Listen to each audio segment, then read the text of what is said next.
Good morning everyone.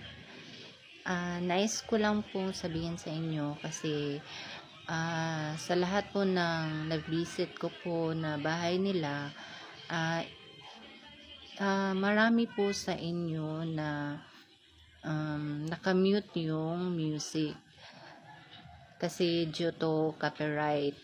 So, ugaliin po talaga natin na tingnan yung support inbox natin kung may violation po ba tayo kasi yun po yung dahilan kaya hindi po tayo na-monetized.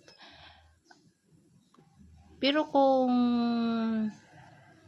katuwaan nyo lang naman, wala kayong